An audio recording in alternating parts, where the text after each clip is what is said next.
push that out of your mind and go back to what your patriot leaders were actually saying at the time. They saw themselves not as revolutionaries, but as conservatives. In their minds, they were simply fighting for what they had always assumed to be their rights as freeborn Englishmen. The revolutionaries, in their mind, were those in the Hanoverian court who were unbalancing the ancient constitution by centralizing power. Which brings me to my country's present tragedy. The grievances that your patriot leaders laid at the door of George III are now coming true in my country. Taxes are being levied without popular consent. Laws are being passed without constitutional authority. There has been a massive shift in power from the legislature to the executive. And I hope and pray that you are not going to fall prey to similar tendencies on this side of the Atlantic. You're not in as bad a situation as we are. You had your stimulus package here. I would have been against it. I suspect most of you would have been. But you know what? At least your parliamentarians had a vote.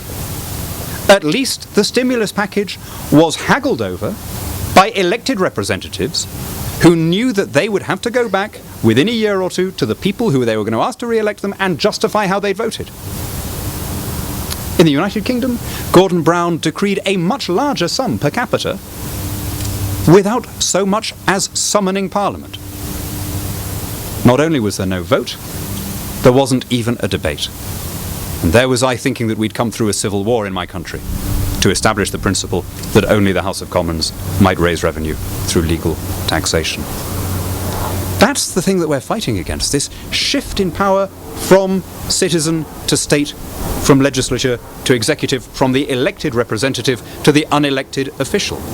Because the unelected official is always going to be keener on a big state because he is a direct beneficiary of it than is the representative of the taxpayer. And the big advantage that you have, and I just hope you won't throw this away, is that your budgets ultimately are set by your representatives, whereas ours are generated by the employees of the state.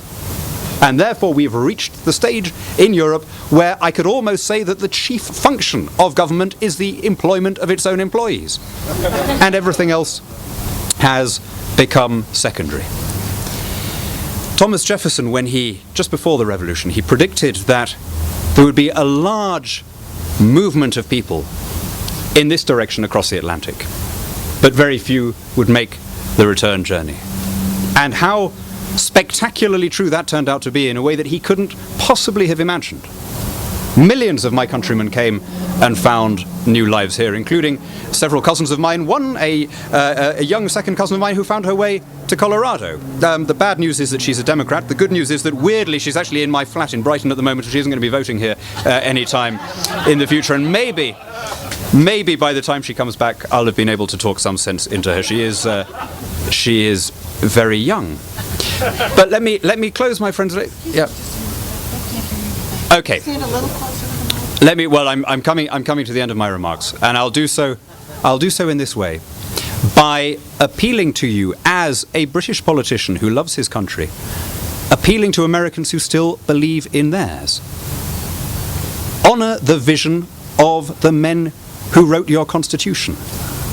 Respect the most sublime document of its kind ever drafted by human intelligence.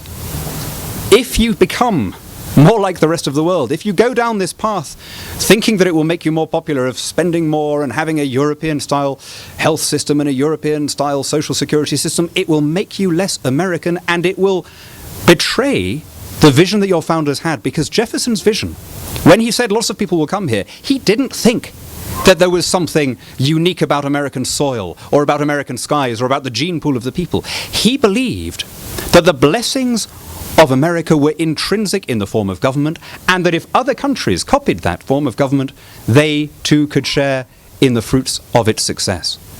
And how spectacularly that came true. The promise of your Constitution didn't serve only to make you rich and free. It also drove your fathers to carry freedom to other continents. And my country's tragedy is that we have lost the revolution that we bequeath to you. It's rather like those varieties of grape that were survived only in California when phylloxera was wiping out the ancestral stock. In Europe, it's the same thing. We exported these ideas that only legislators elected by the people should make laws. Our fathers carried those seeds to far continents and planted them in the fertile humus of North America. But back in the ancestral country, the old vine is withering. It's time for us to repatriate the revolution. And we need you to show us the way. Don't turn your backs on the things that made your country great and rich and free. Never be ashamed to speak to and for the soul of this great nation, of which, by good fortune and God's grace, you're privileged to be part.